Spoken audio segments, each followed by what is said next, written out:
tumeketi kitako, tunadadavua tukichanganua taarifa na makala muhimu yanayokuhusu wewe na familia yako. Ungana na Bernard Ngozi kwenye Open Forum Political Show kuanzia saa 4 usiku hadi dakika zake kila siku ya wiki kwenye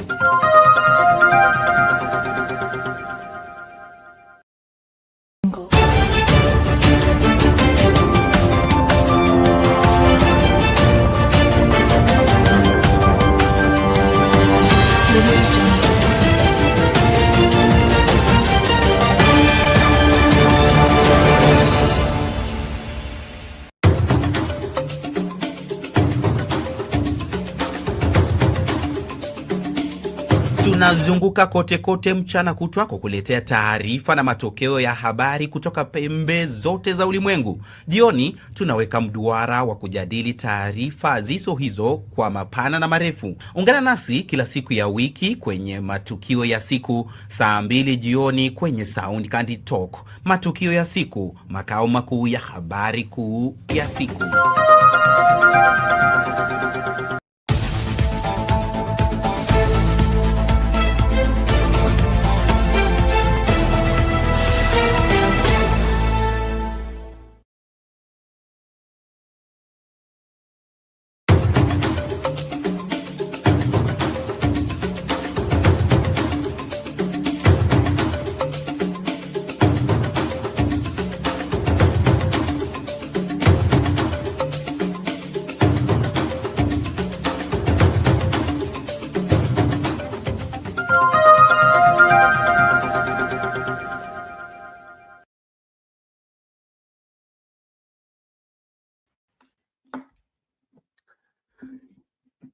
Well, good evening, ladies and gentlemen. We are glad you're watching. Thank you so much for making time to join us. This is Sound Candy Talk, Open Forum Political Discussion Show, the show that gives you an opportunity to air what you feel and think about the latest development on our political front. Well, a lot is taking place in this country. Always, as usual, some of it never ceases to surprise us. Even as we continue with the William Ruto administration, we are now faced with another finance bill in the pipeline and is already facing some opposition from different quarters of the country. The response of the government is what is surprising, that one software developer, Worsens, is now spending a night behind bars for building a website that she's sharing reasons why the Finance Bill 2025 should be rejected. Now, this is the place where we start this conversation, and the conversation is such that we are shocked that the government should be responding on the finance bill with arrests. This, in my opinion, is shocking in the sense that we expect better, and we should be, be more informed as a government, because if this is the approach, then I still feel that this Finance Bill 2025 may suffer the consequences of 2024. Because why would a government arrest somebody for expressing herself about what she feels about the Finance Bill? Are we now going to be governed in such a way that our freedom of speech and freedom of expression is gagged, and we can't say anything about what the government is doing? Well, this is the new day in this country that we are all need to adhere to, and of course learn from what is happening. So we'll be starting with that story of the arrest of this Worsens, a software developer who has put up a website in advocacy against the finance bill and now she's spending in police custody simply because she expressed herself as a Kenyan. Now, to me, that is very disturbing. Remember, we are in the backdrop of the human rights activists being locked out of Tanzania, others tortured in Tanzania simply because they are activists and they are in Tanzania. So this one where somebody's arrested for having a website that is displaying why the finance bill should be rejected is a new one. And we all as Kenyans need to share on the same and of course take a stand that is required. Well, while that is going on, the new CS for Health, Adan Duale, has withdrawn all licenses to do with nicotine imports. Will also be weighing on the same and, of course, being able to tell the reasons behind the withdrawal of those licenses and what are the advantages and disadvantages of the same. What is in this that is making Duale to withdraw those licenses? Then, of course, in a short while, we'll be in Madaraka Day, and the Madaraka Day celebration will be in Homa Bay County. Preparations have been concluded, and so we'll be waking up at daybreak with the Madaraka Day celebration in Homa Bay County, and then, of course, with the Sunday service. And so as Kenyans celebrate their 62nd or 61st Madaraka Day celebration, we all as a country have reasons to celebrate and also reasons not to celebrate. Whichever side you belong to, kuwa na Madaraka Day ya kufana hata kama si ya kukata na shoka. Asante sana, naomba tumakinike tunapoanza kwa pamoja. Samahani, sitaweza kukaa nasi mpaka dakika mwisho. I'm having sore throat and that's one of the reasons why I've not been here, but we are pushing to see to it that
Thank you everybody. Let's keep going.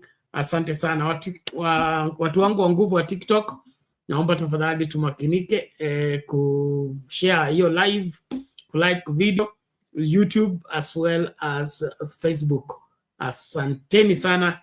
Let's hear this out. Tonight, Kenyan software developer and activist Rose Njeri is spending a second night in custody at the Pangani police station. She was arrested on Friday afternoon by detectives from the Tonight, Kenyan software developer and activist Rose Njeri is spending a second night in custody at the Pangani police station.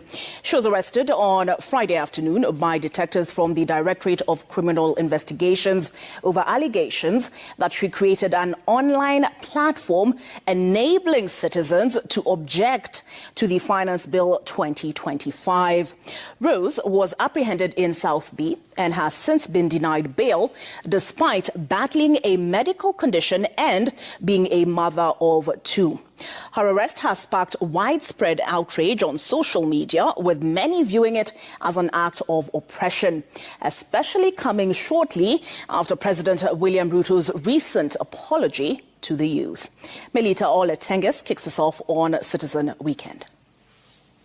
Njeri has found herself at odds with the government after developing an online tool known as Civic Email, designed to facilitate public objections to the Finance Bill 2025. She was arrested in South B on Friday afternoon and taken to Pangani police station. Her detention has ignited a storm of criticism online, with human rights activists and lawyers demanding to know why she remains in custody without bail or formal charges. I spoke to the officer in charge at Pangani police station whether he could give her a bond, and he told me that his hands are tied. The matter is being handled by the DCI. Efforts by lawyers to secure her release have been met with silence. DCI detectives have yet to provide clear reasons for her continued detention, instructing legal counsel to seek answers from the Serious Crimes Desk. First, if anybody is charged of a crime, it is important that they be produced as fast as possible before court. Rose was brought to Pangani yesterday at 1 p.m. There was enough time to process bail for her. She is unwell, she has anemia. So far, neither I nor senior counsel have been able to see what she has been charged with. Lawyers have condemned the arrest as an intimidation tactic aimed at silencing Rose and other Kenyans who may oppose the Finance Bill 2025. This young lady made some comments on the finance bill. They were not received well by those in authority, which in my humble view is most unfortunate, because everyone should be allowed to say what he wants to say about the financial bill. The Law Society of Kenya, through its president Faith Odhiambo, has also expressed frustration over the difficulties lawyers have faced in providing Rose with legal counsel, stating all efforts to secure her release on police bail have been frustrated by the officers in charge, who have yet to respond to counsel's requests. Public pressure continues to mount online, with Kenyans calling for Rose's immediate release. Many say her arrest undermines President Ruto's recent apology to the youth during the national prayer breakfast. And it's sad that this comes just after an apology was issued. And like Senior has said, what is Madaraka Day? What freedom are we enjoying if this is what a senior counsel is being treated to at 7 p.m.? Melita Oletenges, Citizen TV.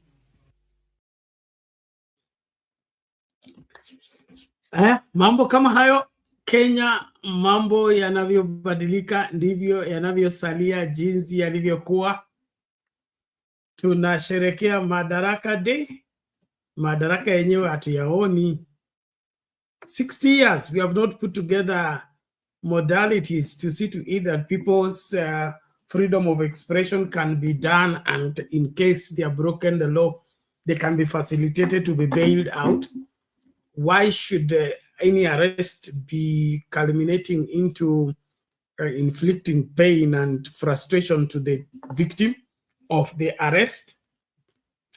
This doesn't add up, in my opinion. I think we are doing poorly as a country. And why? I mean, it is just a website and it is talking about the finance bill. The finance bill is not valid if it doesn't have public participation. And which other way does the public participate if they can't talk about the finance bill? They can't give the merits and the demerits of the finance bill. This, in my opinion, it is far-fetched, and if this is how William Ruto intends to look for his second term in office, is losing by a huge margin. I think I don't see why somebody should be punished for expressing themselves about the finance bill that requires Kenyans' input. And so nobody should be gagging Kenyans to talk about the finance bill. Or they should come out and tell us what have they put in the finance bill that they don't want Kenyans to know. If the finance bill is about Kenyans and serving Kenyans, why would anybody be, be behind bars because of putting up a platform where Kenyans can interact and share views on whether they should support or reject the finance bill? This is the usual old system of trying to deceive Kenyans that the administration is acting in their favor when they are actually acting against them. This is unacceptable, and I believe as Kenyans we need to raise our voices against such. And talking about Madaraka Day, sasa ndio madaraka haya ya kufungia watu kwa sababu wamesema finance bill ni mbaya. Kama finance bill ni mbaya, rekebisha, sio kwenda kufungia mtu kwa sababu amesema ni mbaya. Hii akili ya primitive mimi sipendi, na Wakenya wanapaswa kuamka. Hii akwendi hivi. Hatuwezi kuwa na nchi ambayo eti kila mtu atatishwa na afungiwe kama atasema chochote kinyume na serikali. Hizo siku zilipita mbali sana. We can't go back there. And so let the finance bill, if the finance bill is carrying goodies for Kenyans, let Kenyans see the goodies and appreciate. If the finance bill is carrying disaster for Kenyans, let Kenyans know so that they prepare themselves for what is coming. But this, controlling the environment and trying to, fool Kenyans, I don't think is going to work. And so let the people in government wake up and realize that this is a different Kenya altogether, and Kenyans have a right to know what's going on. If it is for Kenyans, then it can't be for Kenyans without Kenyans. Let the Kenyans do their input, let them express their thoughts about the same. Hakuna haja kutumia polisi vibaya, unatumia vitengo vya usalama vibaya, that somebody is arrested, then is entitled to cash bail or whatever bail, and then you deny them the bail because you just want to punish them by keeping them behind bars for a whole weekend, pretending to wait for Monday to take them to court. And then Monday is also a holiday. So this is strategically pre-planned, premeditated, intimidation and frustrating this particular activist simply because she has said something against the finance bill. This is unbecoming. This is unacceptable. So you arrest somebody on Saturday, stays in behind bars on Sunday, Monday is public holiday. So the earliest she can be produced before the judge is on Tuesday. Those are 4 days behind bars. She has a medical condition. She needs to be attended to by the doctor. You deny them those. That's right. So why should that be the case? Are we degenerating to this level that we change one thing, then we go back to what we used to do? This is not it. And so Kenyans of goodwill, I don't know what's your take on the same, but hii inaudhi sana. Kwa hivyo kama Wakenya wenye nia njema, tusimame imara, ukweli wa mambo utajulikana. Kama finance bill ni kuhusu Wakenya wajue. Lakini kama finance bill ni kuserve matakwa ya rais na whatever genge lake, basi ijulikane kwamba Wakenya wapo kuonekana, sio kusikikwa na wako tu pale kufanya kila ambacho rais anawaruhusu kufanya, lakini hii sio Kenya ambayo imepiganiwa na sio Kenya ambayo inapaswa kuwa na Madaraka Day. Kama ni Madaraka Day, Wakenya wapewe uhuru wao, uhuru wa kusema, uhuru wa kuhusiana na uhuru wa kutekeleza haki yao. Tuache hii story ya kuturudisha in dark days. No, this is not it. Okay, let's get the other part of that story as we continue to engage. Wale mnakuja studio, naomba muwai tafadhali. Na aliwaambia internet yetu imechapa, kwa hivyo tuko hapa kwa injury time. Kwa hivyo kama una la kusema mapema, tukazungumze mapema kabla our bundles run out. Our internet is problematic. Let's look at this again. Some of your views in this live broadcast. But now we go straight to a top story. These are: web developer Worsens remains in police custody a day after her arrest by detectives from the Directorate of Criminal Investigations. Njeri was apprehended for allegedly creating an online feedback portal on Finance Bill 2025 called Let You Reject the Finance Bill 2025, a digital tool designed to educate and empower Kenyans to formally oppose the controversial proposed bill. What began as a civic tech initiative has now taken a troubling turn, igniting national debate and concern over digital rights and freedom of expression. As Catherine Imuraget reports, Njeri's arrest has kindled a firestorm on social media, with human rights groups and activists demanding her immediate release. Pressure is mounting online following the arrest of a 35-year-old Kenyan web developer Rose Njeri in connection with a digital platform she reportedly created to help Kenyans formally oppose the controversial Finance Bill 2025. Njeri was allegedly arrested on Friday around 2 p.m. in South Bay, Nairobi, by officers from the Cybercrimes and Serious Crimes units. Her detention has raised concerns over freedom of expression and digital rights in the country. Up to now, she is still in the police custody. She has not been granted bail. We've tried to speak to the OCS, and the OCS have been very clear that it's not his case. The case belongs to the DCI. And as an advocate, I've tried to reach to the DCI. Phone calls have been unanswered. Efforts have been futile. Njeri, a mother of two, is said to be the sole breadwinner of her family, and her relatives insist she is a law-abiding entrepreneur whose technology work is being mischaracterized as criminal. Nataka aachiliwe, tuambiwe the way forward. Sidhani amefanya makosa expressing herself. She's expressing a lot of people as well, a lot of youth. Her lawyers and family claim police have refused to grant her bail. Despite multiple requests, officers at Pangani police station, where Njeri is currently being held, have allegedly blocked efforts to secure her release. Nimeongea na Njeri leo, Rose Njeri, na akaniambia hasikii vizuri, si anemic, so hata huko anakaa anatetemeka sana. The Law Society of Kenya President Faith Odhiambo has strongly condemned the arrest, describing it as an attack on innovation and civic participation. In a statement posted on X, formerly Twitter, she confirmed that lawyers have been granted access to Njeri, but police remain unwilling to release her. Njeri recently announced the launch of a web-based tool that enables Kenyans to digitally and formally oppose the Finance Bill 2025 with just one click.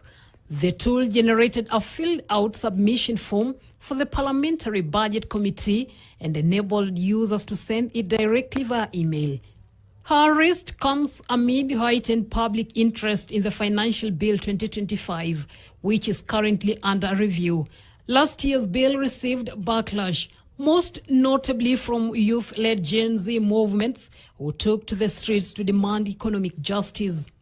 The government, in response to that pressure, had pledged to be more inclusive and cautious in the formulation of this year's bill.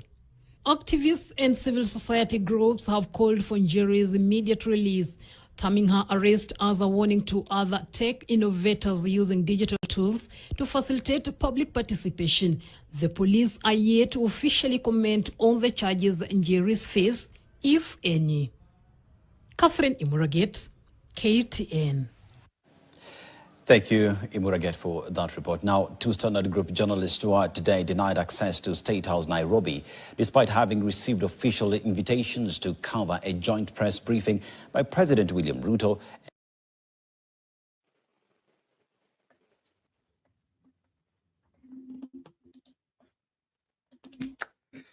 Okay, mambo ni kama hayo. Wakenya, mambo yanavyobadilika ndivyo yanavyoendelea kusalia jinsi yalivyokuwa pamoja mbele, tukichukua hatua tatu nyuma. It's very sad that correctional processes or arrests are no longer for combating crime, are no longer for dealing with vices that are unbecoming for the society. They are just tools for punishing those that are perceived not to be pro-government. This has been a tool in the hands of successive governments in trying to make Kenyans be intimidated and go silent on matters that they need to raise their voices. And so what is happening is nothing new, and happening eve to Madaraka Day. It's sad, and it's just a few days after the prayer breakfast where we had some apologies given. So what is this? What were they apologizing for? Why should this be taking place? I'm happy Reverend Lala is here. How are you, sir? Bernard, I'm well. How are you? Doing better, thank you. Okay, I pray that you feel better. Well, completely healed. Good to see you. It's been a little bit of challenging in terms of us getting together, but I'm happy that we can speak how we feel and what we feel on the inside. I don't know what is really wrong with us.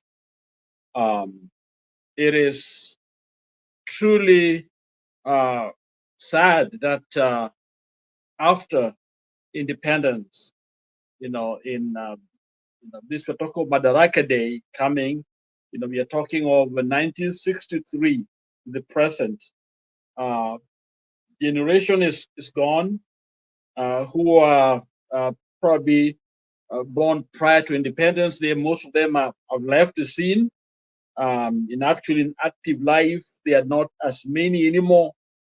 This is an era of those who did not see ukoloni. They only saw some politically freedom.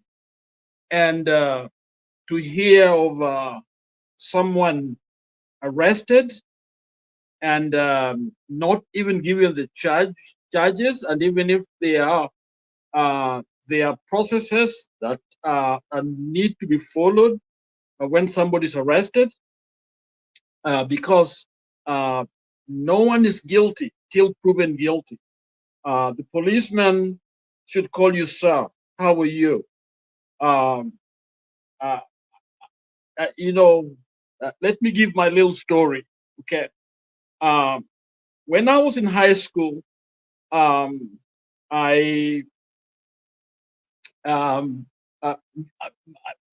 cousin and I, two of them did very well.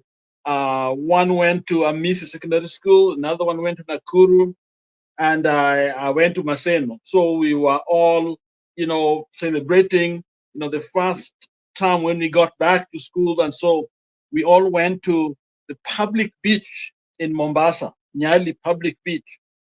And while we were there celebrating, all of a sudden, the policemen started whipping us. I was whipped in the back. I'm the one who got the most of the whipping, the whip. And And it's as if, you see, there are some white people who are on the one side also swimming, but they targeted us. These are African, these are Kenyan policemen. And because we didn't fit in the color, that was supposed to be protected. So they were protecting the white people against us and beating us, when actually we were there to celebrate, what we've been asked to do, to go to school and do well. And so that was an experience I had. And then I come to the US, okay? And my car gets stuck on the road somewhere, middle of the road. A policeman comes and call me sir, and even give me free gas, put their tank in mine and give me a little receipt and said, you know what, you can pay, go to any of our police station and pay for the gas that we have given you.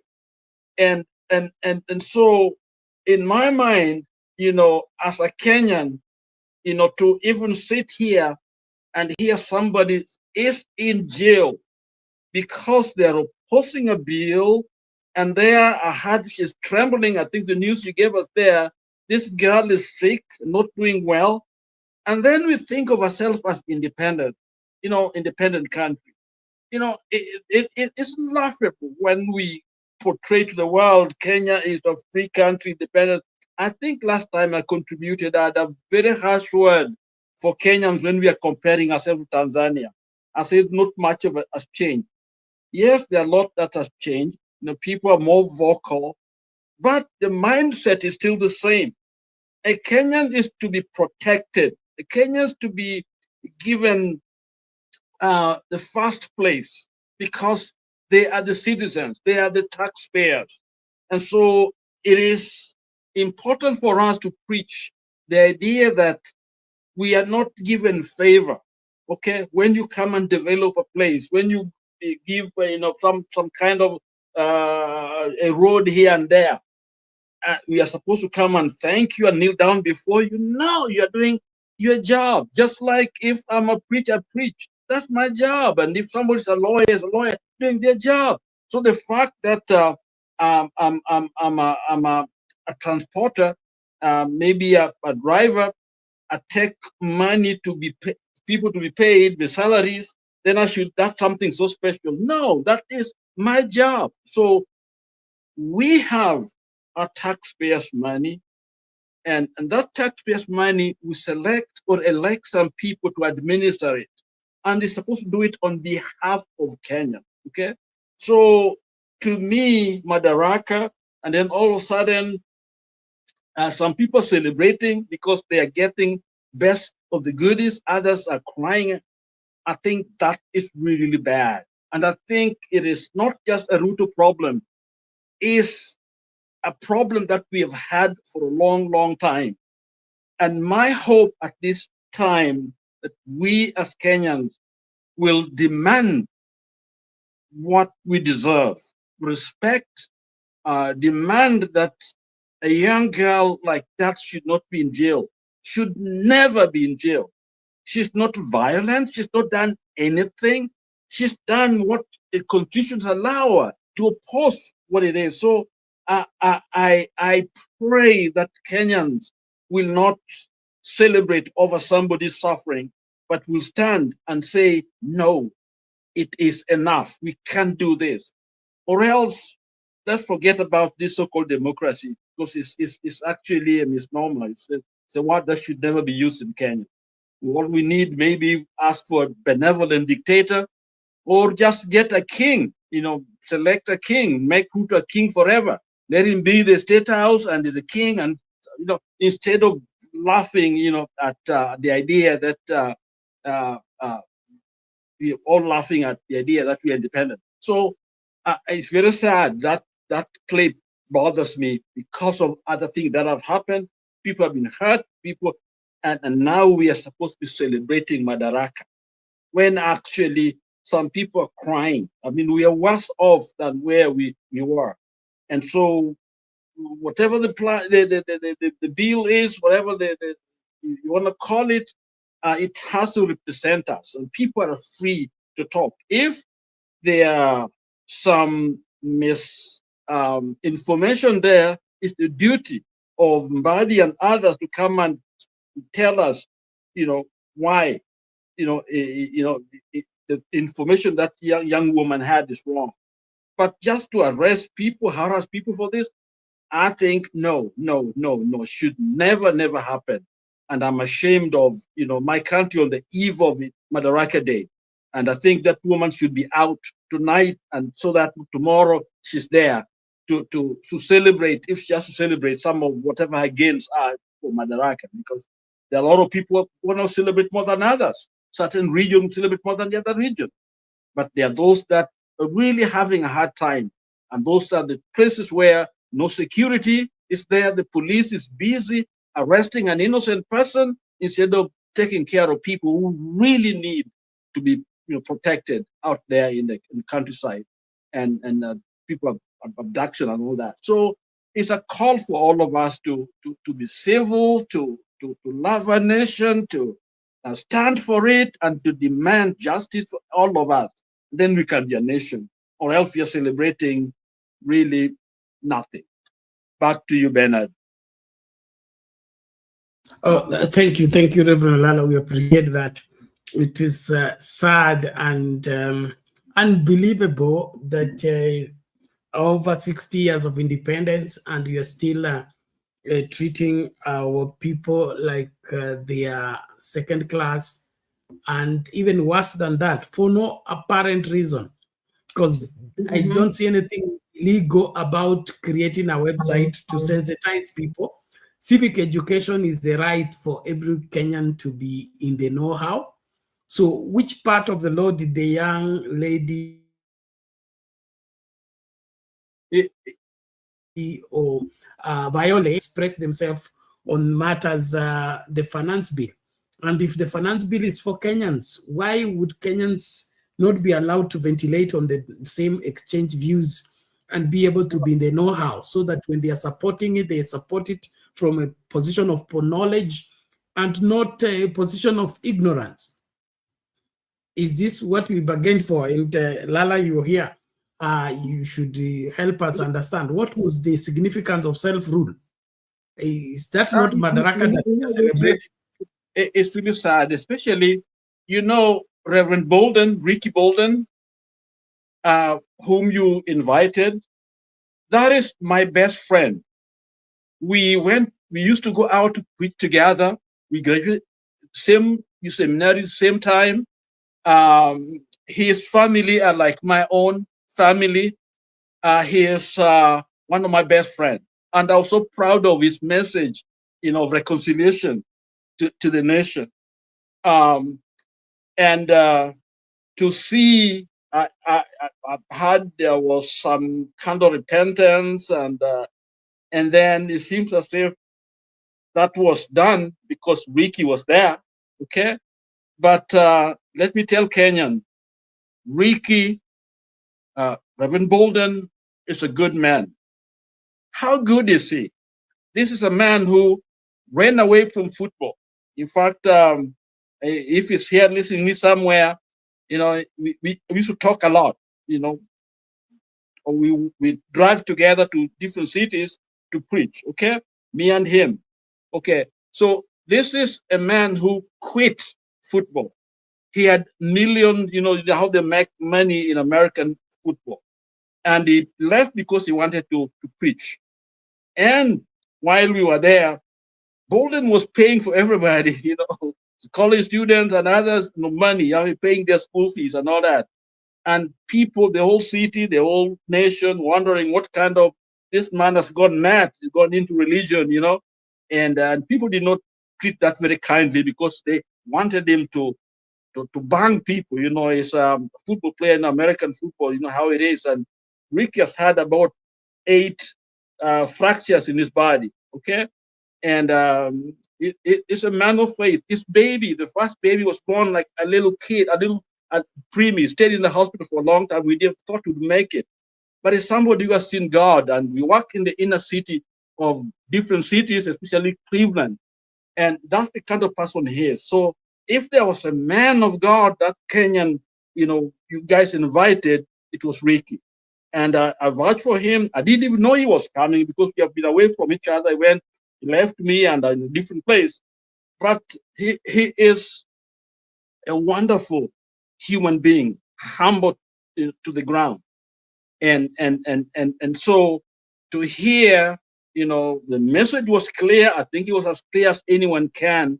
And I thought there could be reconciliation and think like arresting, a young woman of this nature and plus others, I thought would be thing of the past. I mean, you start by directives and telling people not to do something like this, and they're still doing it. So I don't understand it, really. So, but I just want to say that Ricky is a good man, a wonderful brother in Christ, and came here.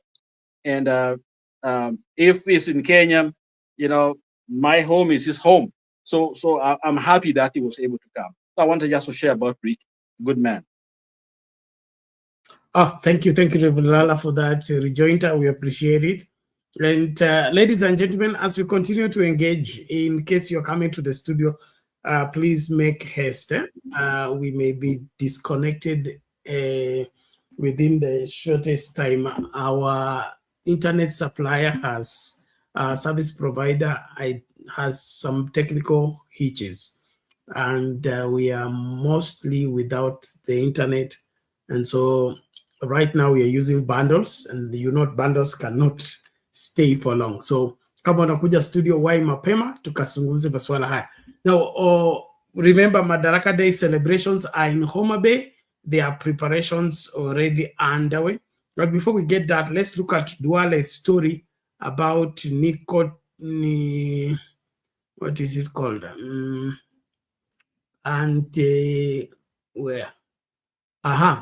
Nicotine imports. Let's look at this first, and then we look at Madaraka Day. Now, the Ministry of Health has suspended the importation, manufacture, distribution, and sale of nicotine-related products in the country with immediate effect. Now, the Ministry of Health has suspended the importation, manufacture, distribution, and sale of nicotine-related products in the country with immediate effect, citing serious health risks, particularly to the youth. Speaking during the incineration of over 5.5 tons of seized nicotine products in Eldoret, Uasin Gishu County, to commemorate World No Tobacco Day, Health Cabinet Secretary Eden Duale declared a firm stance against what he termed a toxic industry targeting the country's most vulnerable. Gloria Milimo with his report. The fight against tobacco and nicotine-related products in the country has intensified, with the Ministry of Health taking sweeping action to curb their harmful effects on public health and the environment. In a landmark move, the government has suspended all licenses related to the manufacture, importation, distribution, sale, and promotion of nicotine products, marking a new front in the war against tobacco. The Ministry of Health, pursuant to the Tobacco Control Act 2007 and other applicable laws, hereby, and today I'm doing it, hereby suspends all existing licenses and import clearance related to the manufacture, importation, distribution, sale, all promotion of nicotine and related products with immediate effect.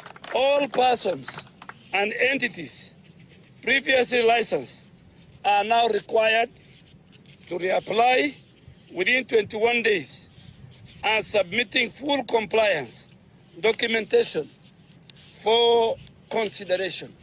We are going to do a very serious compliance vetting system going forward.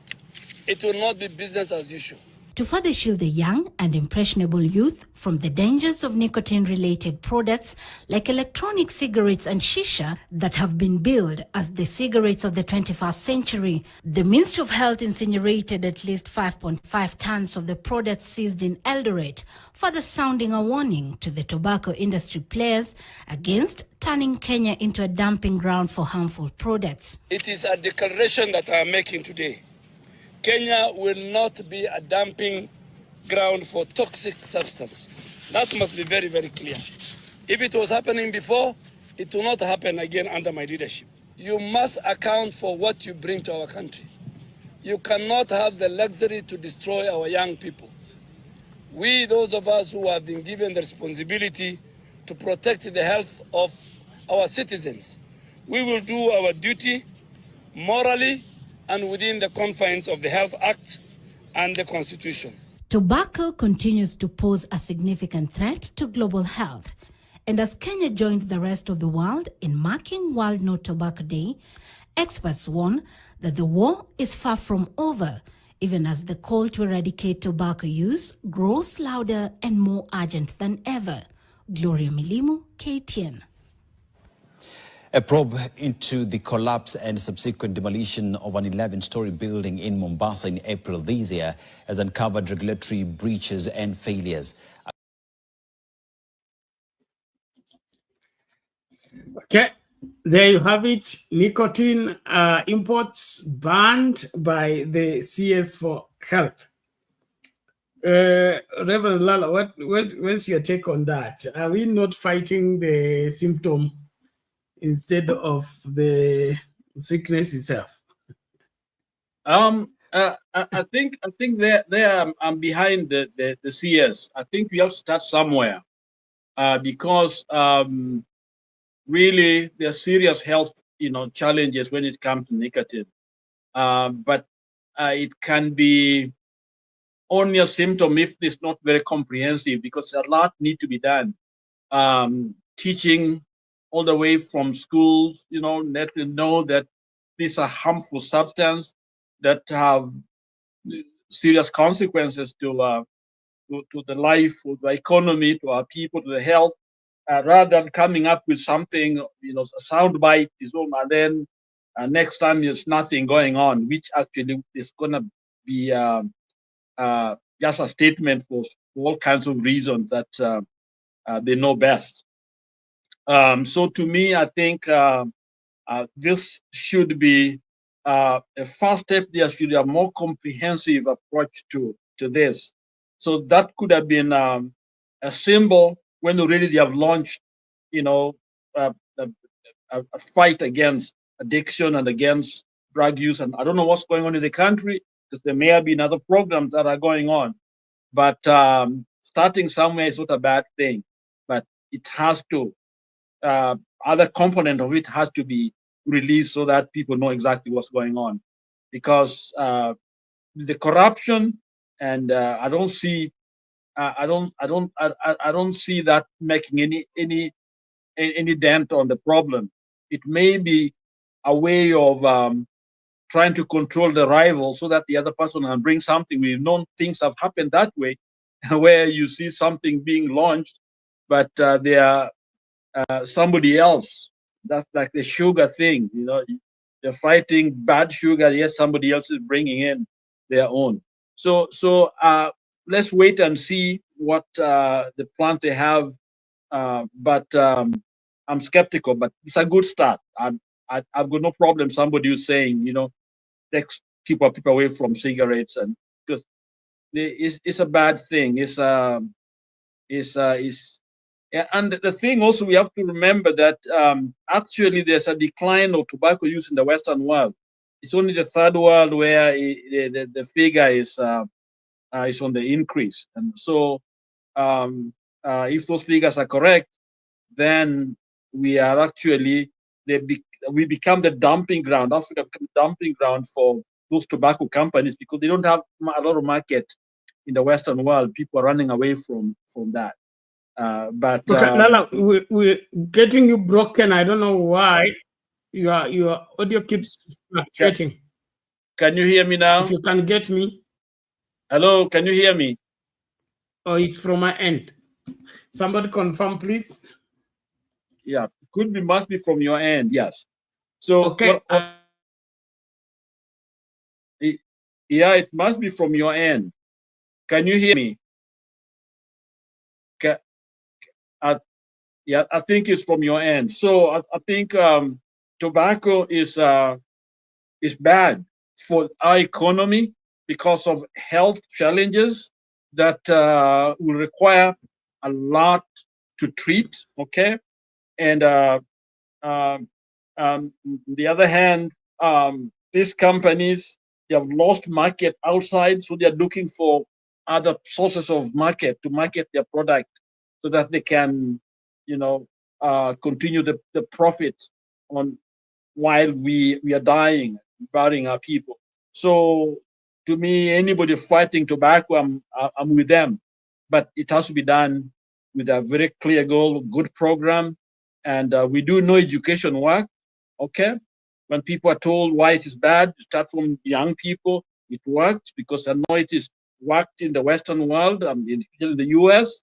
I know it works. So people, when they know the harms of cigarettes, the harm of other, chemicals, they will most likely not use it, or at least fewer people will go that route. But with only jails and all this, that doesn't work if it doesn't it's not accompanied by other methods. So that's my statement on that issue, Bernard. So I'm with him to an extent. Yeah. Okay, thank you. And from my end, I think we can do much better, because to me it appears like a reaction, and then the luggage is confiscated in Eldoret. That means it came in by air or by what? And then the distraction of that and the pronouncement of the Minister for Health, that is CS for Health, it leaves a lot of questions, because these are imports, and for imports to take place, you need the clearance of the minister. That means the previous minister authorized, the current minister cancels. And then these are also business people who have invested into those imports. Were they illegal by the time they were being imported, or we've just woken up to the same? Are they importing illegal things? So in my way I see it, this government is more reactive than proactive, because if you don't want nicotine imported, you just give an ultimatum, no imports, and when they come to the border, they are not allowed in. But this one of going to follow the luggage somebody has come with and then you destroy it, is to me is creating drama. And are you saying that there's no policy on that? I thought there must have been something that has been explained to people. Now they are full, or is there has to be, okay, like maybe we should get from Matiang'i. When Matiang'i wanted to stop the culture of betting, he came up with a policy, took to parliament, it was passed, and then now he began to close all those betting shops. When you are backed up with the law. But this one of just arresting, or rather, it cannot stop, because there is no specific law that forbids that.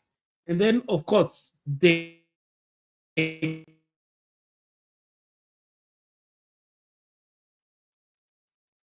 greatest BAT, African tobacco. We have not closed it. It is still here. And then there are farmers who are growing that and supplying to BAT. So what are which nicotine are we fighting, and which one are we accepting? BAT is one of the greatest contributors to the KRA in terms of taxes. So unachukua hela ya sigara huku ukivuja sigara huku. But quickly, because of time, and the internet is warning me. You're correct. Let's get this Madaraka. You will speak at once. Preparations for the first national celebration in Homa Bay County are complete. Let's get this Homa Bay readiness for the Madaraka Day. Yeah, Bernard. Preparations for the first national celebration in Homa Bay County are complete hours before the 62nd Madaraka Day celebration is commemorated at the Raila Odinga Stadium. Police and other state organs say security arrangements have been firmed up in and outside the 12,000 capacity stadium, where visiting Slovenian President Nataša Musar will be the chief guest. Bernard Ojwang with the details. Inside the new Raila Odinga Stadium, visible joy fills the faces of locals ahead of what is a first for Homa Bay County. They have been camping at the stadium daily to witness the rehearsals. Saturday's final preparation began with a military parade, with forces showcasing their marching skills, much to the excitement of the locals. Mimi nimefurahia sana na hii sherehe tumeletewa huku. Na imefika hapa asubuhi saa 12 na bado tuko hapa tunangoja hii sherehe ya kesho na turudi nyumbani. Mimi naye vile naona sitarudi nyumbani leo. Nitalala hapa hadi asubuhi wa kesho juu hii naye siwezi rudi nyumbani Kokola. Na nimeamini itakuwa hivyo hivyo. Outside the stadium, roads heading to the town center and government facilities which had been under construction are now complete. Government spokesperson Isaac Mwaura says it's all systems go. This is a beacon of hope because it's a 12,000 seater capacity. It's never happened before. You can see even the finishing, the state of that. We just came here some few months ago with the national chair, Raymond Omolo, and a lot of work had not been done. In fact, my person was telling me, we were here, there was no roof. But you can see now it's complete. In fact, when we flew around here, you could see the beauty. Mwaura says that evolving national celebrations to counties is building the spirit of nationhood. Homa Bay was just a little town with no roads. But today it's rivaling Kisumu, for example. It's becoming a city. Homa Bay is rising. The Nyanza Regional Commissioner has assured Kenyans of security while issuing traffic instructions to those planning to attend the celebration. All motorists coming from Kisumu and Kendu Bay direction and heading to Mbita, Oyugis, Rongo, Kisii and Migori towns and have no business in Homa Bay town are advised to branch off at Olare and lead to Imbo Road before proceeding to their destinations. Well, this is the first time Homa Bay County is hosting national celebrations. Preparations that started 1 month ago is now complete. According to security organs here, Kenyans are expected to start streaming near as early as 3 a.m. Madaraka Day is a national holiday celebrated every June 1st to commemorate the day Kenya attained internal self-rule from British colonization. Bernard Ojwang, NTV in the county of Homa Bay. Bernard. There you have it. Your county is hosting the celebration. Yeah. But by the way, that stadium is built next to actually my grandfather's land. My house is about a mile and a half from that stadium. So that is home. If you talk to 10 people around there, probably one of them know who I am. So congratulations. Let them celebrate Kenya, yes, but we have a long way to go, and we got to build a nation, not places. Yeah. So people excited. They're calling me here. They're asking me. For me, I'm celebrating now. I got my Kenyan thing here, and I got my Masai shuka. So I'm in the mood already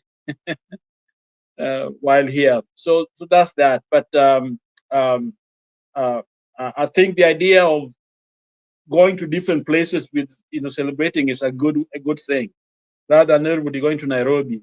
So that the idea, whoever came up with it, did a very good thing, because different parts of the country can have an experience of what it is to be Kenya. If you go to places like Meru, past Meru, and you come to Nairobi, they ask you, "Have you come from Kenya?" I think you've been there. They don't believe they're in Kenya. They talk of going to Kenya. In other words, they don't think that they are in the country. I think it's just a figure of speech, but the reality is when you are there, it's quite, in other words, Nairobi and other places are quite remote. But I think when we do things like this, it allows the country to be that unity that we are looking for, so that we can vote as a country. We can see our issues that we are fighting against as a people, not everybody's focusing on their own little neighborhood, or whether others are neglected completely. So I think that's why we are out here, we're fighting for the nation, and that's why the channel is here, because the fight is still not won yet. We are still have a long, long way to go. In fact, you said it very correctly, Bernard, that we make one step forward and then we make several steps backward. Just to reiterate, Ricky Golden. Can you hear me? Yes. I just wanted to remind you wanted to say something about nicotine and the fight. Nicotine? Yeah. Nicotine. And the government collecting taxes as well as fighting. So, which is which? That's the contradiction that people don't understand. It's the same as when Changa was illegal, yet they import whiskeys and vodka and others, and they're both the same thing, and yet one is illegal and not the other, So I think we have to have a clear message to the people, because this inconsistency is what is causing some of these problems we have.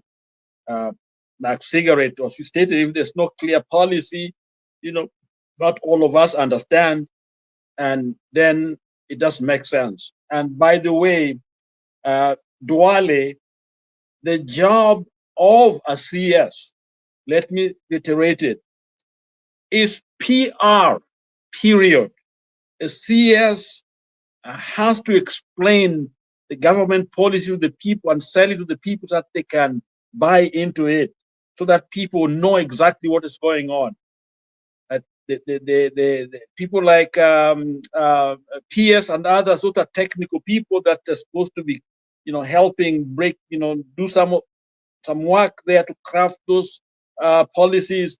But it's the CS job to be able to help Kenyans know exactly the policies, why we do what we do, and when do we need to do it, and how do we need to do it to break it down. People should not be shocked all of a sudden they are banning, things, and nobody knows where, and some other things are being sold.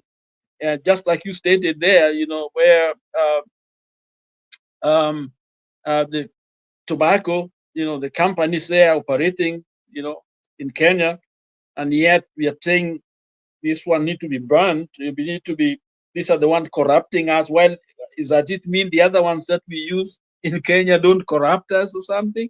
So the minister, the CS needs to go back to the drawing board, look at what his message is. He can't do politics, out there. That's why I think we wanted those technocrats to come in to kind of break this policy, let people know exactly what's being done. And Matiang'i did a very good job, and others in that mold. So in my mind,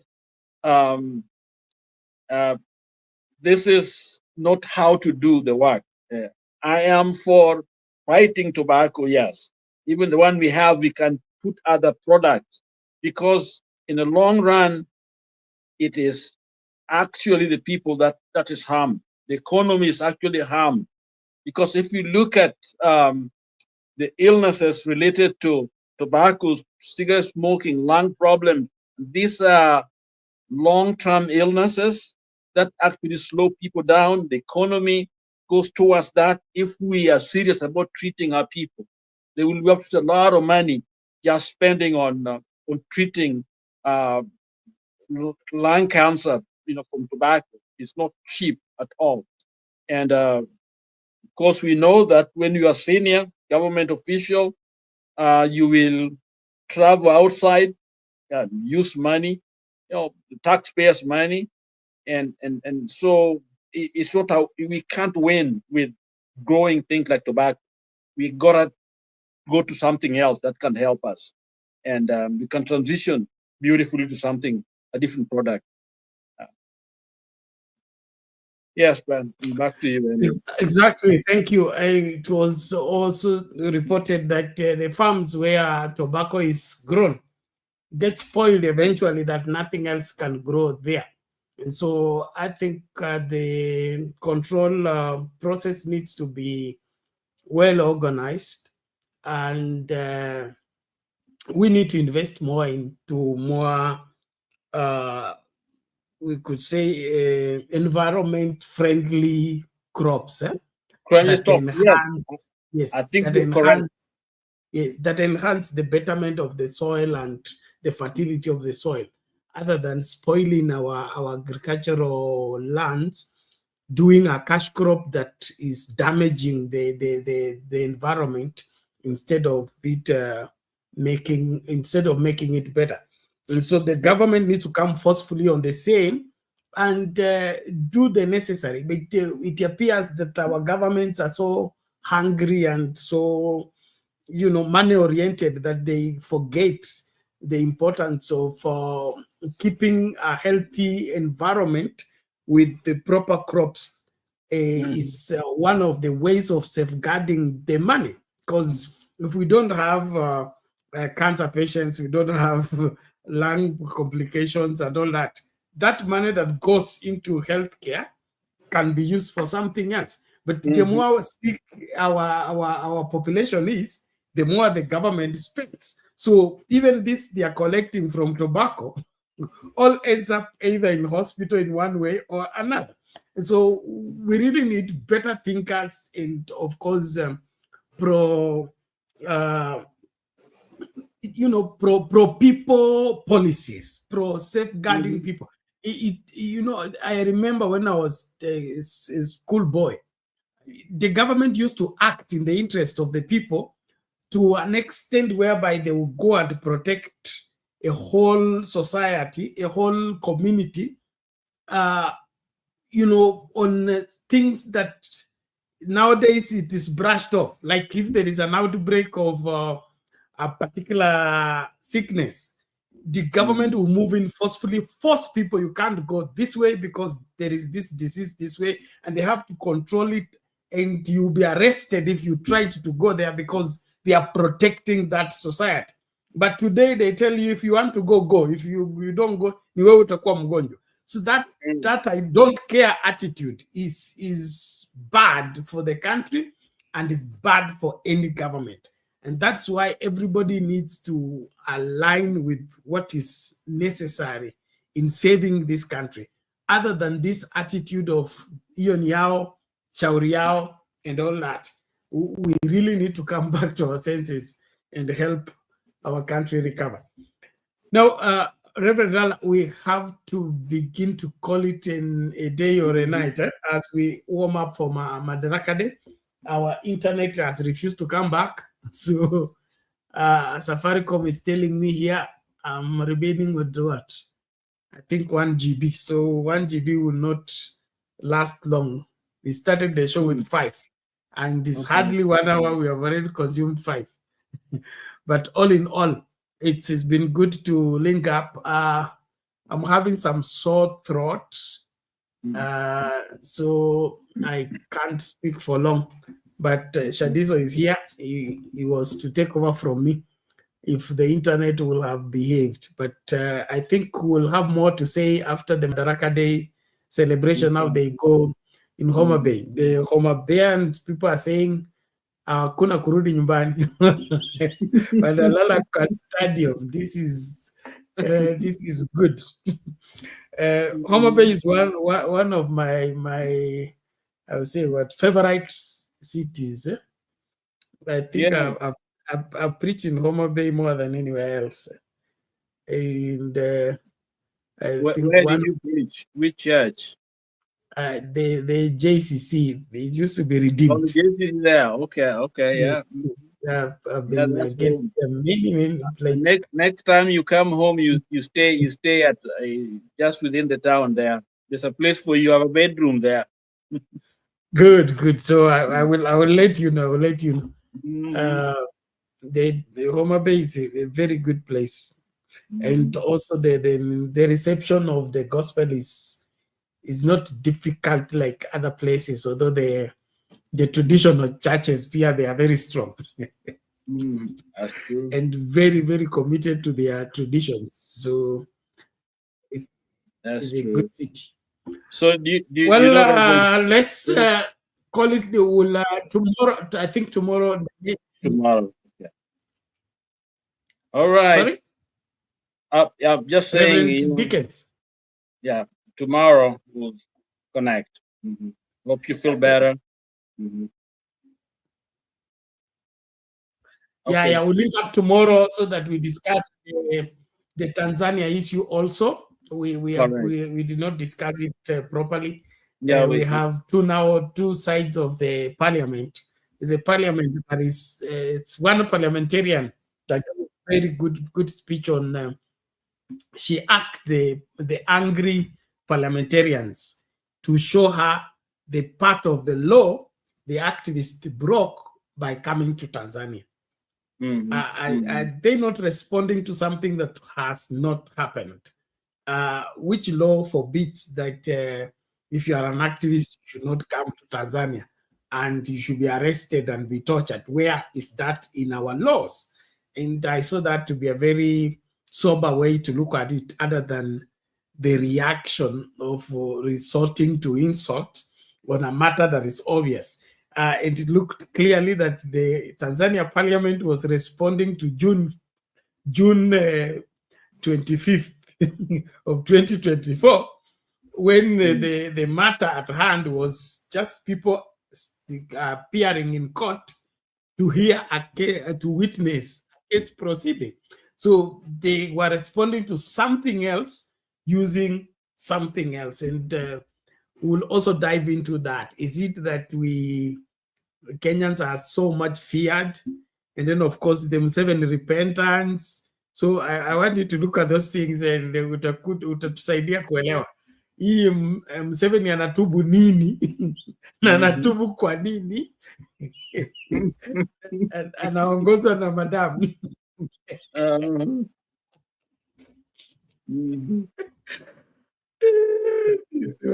Issues.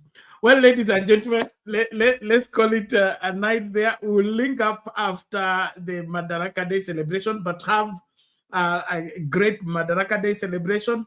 Please stay safe, stay out of trouble, and then, of course, let's watch out each other's back. The arrests, the abductions, we are still, we must remain vigilant, but don't overlook when somebody is being taken. Please raise the alarm, let it be known. Like now, this lady, she's in Pangani police station, arrested by DCI. DCI is not supposed to.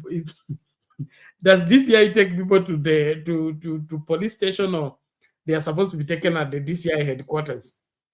Yeah, that's the misuse of the Constitution, and it is sad, because the job of a police officer is to come and read for you Miranda right,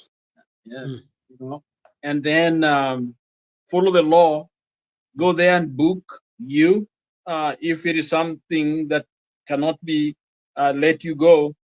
Then they have to get the judge's orders to detain you, or if it is I think Kenya, same thing. I think how many hours you're supposed to be kept, if maybe 24 hours. Within 24 hours, you should be delivered before a judge. 24 hours, yes. You're supposed to have appeared in, and that's why I think they used to arrest people towards the Friday evening, so that the weekend you stay there long, but because they want to keep you longer, but the law does not allow somebody to be arrested for no reason. No. Yeah. So whatever they are doing is illegal, and it's sad that people who know the law are the ones that are breaking it, which makes it truly sad. So yeah, the really purpose of the arrest on Friday, or like now this one with the holiday, is mainly to punish the person arrested by keeping them longer before they are produced before the judge. And probably like now she's arrested on Saturday, Sunday there is no court hearing. Monday there will be no court hearing, is still extended Madaraka Day celebration. So until Tuesday. And from the look of things, she could be just released on Tuesday morning. Just like that. And that is why I think somebody needs to challenge that in the court of law. Because why should they arrest somebody and then release the person without producing them before the judge?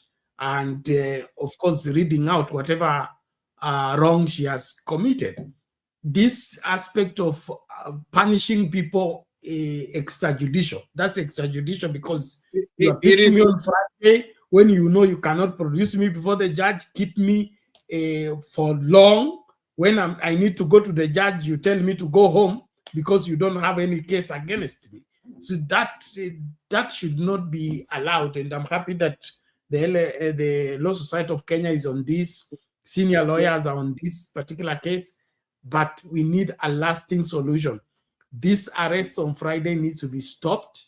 And if there is no, I think we should go back to that. If there's no warrant of arrest, nobody should be arrested. And this Subaru boys needs to be stopped by all means, whatever it takes, because we cannot have a country like this. Why should we be grappling with introducing order and, of course, making Kenyans secure? Then when Kenyans are just about to settle down, you begin an arranged arrest again, and you arrest people. How do you arrest somebody for owning a website? This is terrible. Let me give you an American understanding here, what we do here. There are cases where a surprise arrest is necessary. Somebody, a terrorist, and other people who have done something that there's a danger to society. Okay, every single day, 24 hours, there is a judge, whether it's on Sunday or Monday, whatever it is, the judge is there that you got to go and convince that judge. Even on Sunday, they feel like somebody is selling something and we know they are dangerous and all that.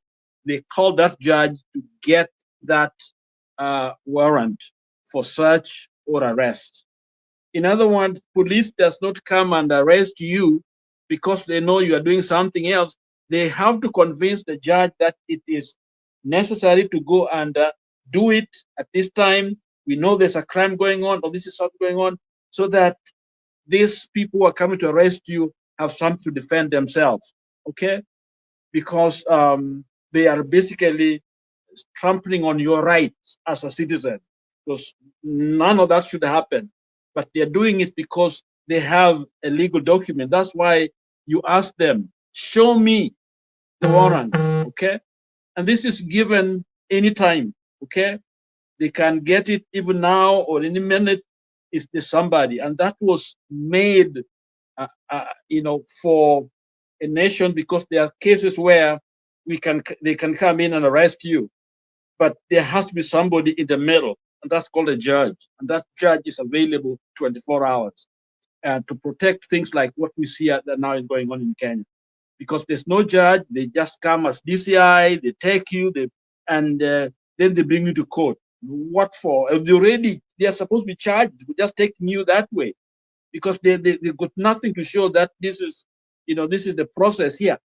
So it is sad what's going on in Kenya. Very, very sad. Yeah. Like right now, I can be arrested, but then if they claim that they're arresting me without whatever for certain reason, then they have to produce that particular warrant. But we went to the judge, and this is what the judge stated. Yes, but if they just come to me, they gotta read for me. Able, really, we think we're gonna arrest you. This is why we are doing it. And then you can say, let me call my lawyer, whatever the case may be. Your lawyer can escort you to the cell, but they know exactly what is going on. Because what happened is that one of my profession, I'm a pastor, but I'm a traumatologist. Okay, Lala, I need to cut it short. I'm a trauma specialist, and post-traumatic stress disorder is what these people suffer when they are arrested the way they are arrested. They are never the same again, because if you talk with a lot of people when arrested, they don't sleep. Their normal sleep is gone. They are never sleeping normally again. Okay, something is done to them, and that they can never heal from for long. They just manage it. This is why it should never happen. Yeah. Back to you, Bernard. I know time is gone. Thank you. Okay, thank you, sir. Let's link up. Happy Madaraka Day. Happy Madaraka Day to you and to Kenyans, to everyone in the background. God bless you. Happy Madaraka. You've dreamed about the perfect wedding, the dress, the vows, the happily ever after. But let's ask the most important question.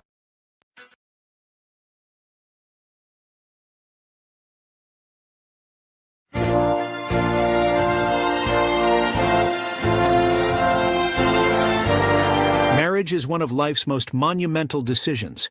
It's not just about the wedding day or the ring. It's about committing your heart, mind, and soul to a lifelong partnership. But here's the big question. Are you really ready? Introducing Are You Marriage Ready? By Bernard Ngozi, a transformative ebook designed to guide you in building a successful and fulfilling union. This essential resource delves deep into personal growth, compatibility assessment, and the true meaning of marriage beyond the fairy tale. Learn how to reflect on your values, develop emotional resilience, and evaluate your relationship to ensure compatibility. This book opened my eyes to areas I needed to work on and helped me see my relationship in a new light. Jessica M. Available now for just $5, Are You Marriage Ready? Is accessible on all major platforms. Don't miss this opportunity to prepare yourself for one of life's most beautiful journeys.